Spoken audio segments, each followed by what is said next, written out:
cette marque de confiance que vous venez encore une fois de nous manifester au regard quand même des règles d'indivisibilité du ministère public, en nous invitant dans votre point de presse, parce que c'est le point de presse de M. le procureur général après la Cour d'appel de Ziguinchor, mais qui nous demande véritablement de faire une présentation pour ce qui est de notre ressort. Je dois avouer que c'est une présentation que vous auriez pu parfaitement faire, en raison du fait que justement le ressort de la Cour d'appel de Ziguinchor, en tout cas couvre les 3 TGI de la région naturelle de la Casamance, à savoir le tribunal de grande instance de Ziguinchor, celui de Kolda ainsi que celui de Sédhiou. Ceci dit, mesdames et messieurs, ce mois de mars 2023 a été émaillé par des manifestations non autorisées qui ont été à l'origine de plusieurs arrestations.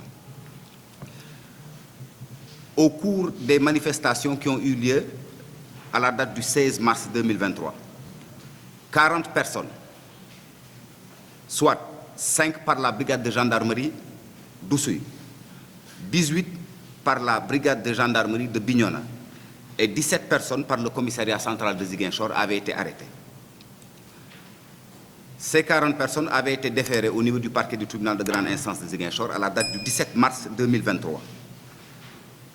Parmi ces 40 personnes, donc 34 d'entre elles avaient été inculpées puis placées sous mandat de dépôt pour diverses infractions.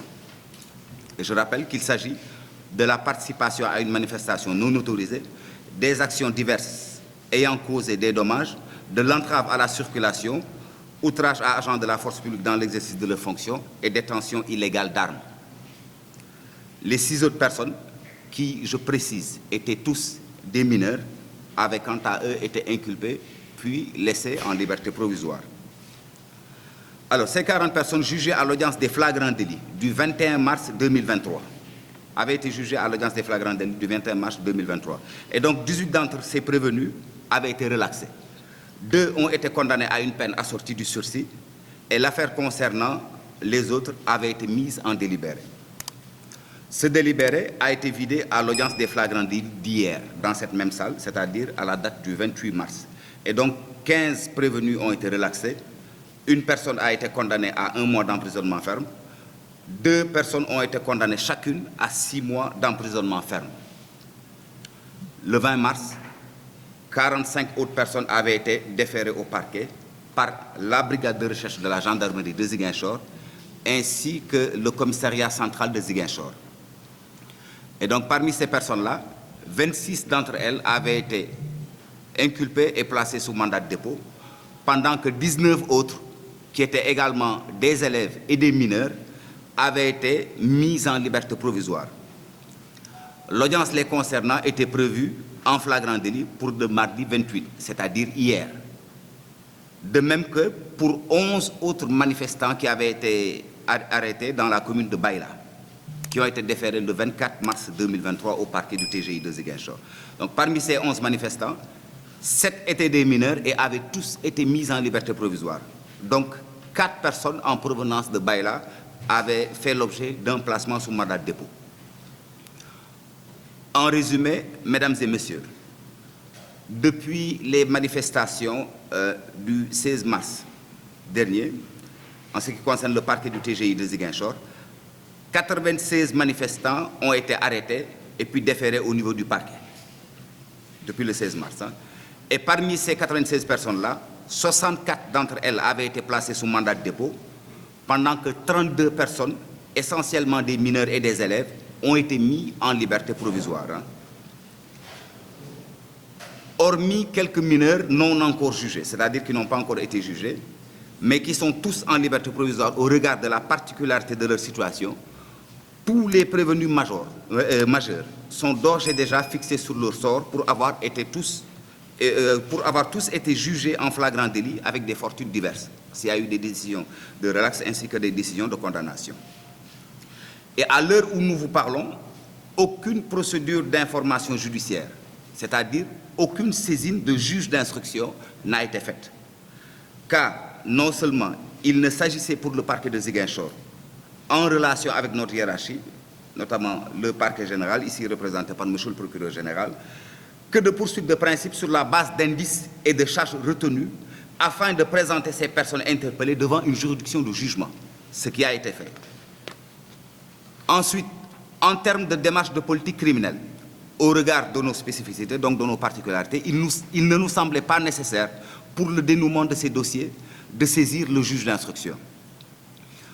Rappelons à l'occasion qu'en vertu des dispositions de l'article 70 du Code de procédure pénale, l'ouverture d'une information judiciaire, c'est-à-dire la saisine d'un juge d'instruction, est obligatoire lorsqu'il s'agit d'une infraction qualifiée crime. En matière de délit, c'est-à-dire en matière correctionnelle, elle est facultative. Mais en matière correctionnelle, elle peut avoir lieu lorsque notamment les exigences de la manifestation de la vérité commandent qu'un juge d'instruction chargé d'investiguer soit saisi afin d'approfondir les éléments réunis au cours de l'enquête de police et de gendarmerie. Mesdames et messieurs, par ailleurs et sur un autre registre, à la date du 20 mars 2023, nous avons été informés par voie téléphonique de ce que, à la suite des échauffourées dans la commune de Bignona, un corps sans vie avait été déposé à la devanture du camp militaire Landing Mankadian, 6 dans la commune de Bignona. Nous avons, dans l'immédiat, nous avons instruit le commandant de la brigade de gendarmerie de Bignona à l'effet d'effectuer un transport au camp militaire en vue de procéder aux premières constatations d'usage. Le défunt a été identifié sous le nom de Mamadou Korkaba, âgé de 22 ans, élève en classe de terminale au collège privé René Colly. Et les gendarmes avaient constaté une plaie béante au niveau de son front. Une réquisition à personne qualifiée aux fins d'autopsie médico-légale a été établie le 21 mars 2023 pour déterminer les causes de la mort du défunt.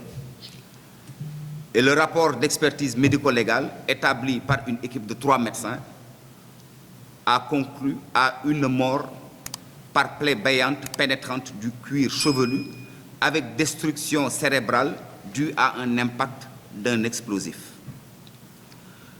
Nous nous inclinons pieusement sur la mémoire du défunt, prions pour le repos de son âme et présentons nos sincères condoléances à la famille éplorée.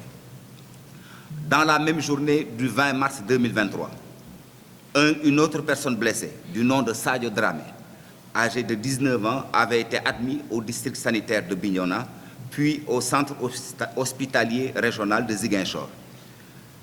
Le médecin traitant avait évoqué une blessure de l'hémithorax gauche. Admis d'abord en réanimation, ce blessé est aujourd'hui hors de danger, son pronostic vital n'étant pas engagé. Mesdames et messieurs, aussitôt après la survenance de ces faits, c'est-à-dire la mort de Mamadou Korkaba ainsi que la blessure de Sadio Dramé, une enquête judiciaire a été ouverte dans le but d'élucider les circonstances de leur commission et de situer les responsabilités. Elle suit son cours normalement. Tel est, Monsieur le procureur général, Mesdames et Messieurs les journalistes, l'économie de la présentation du parquet du TGI du tribunal de grande instance de Ziguinchor. Je vous remercie de votre aimable attention.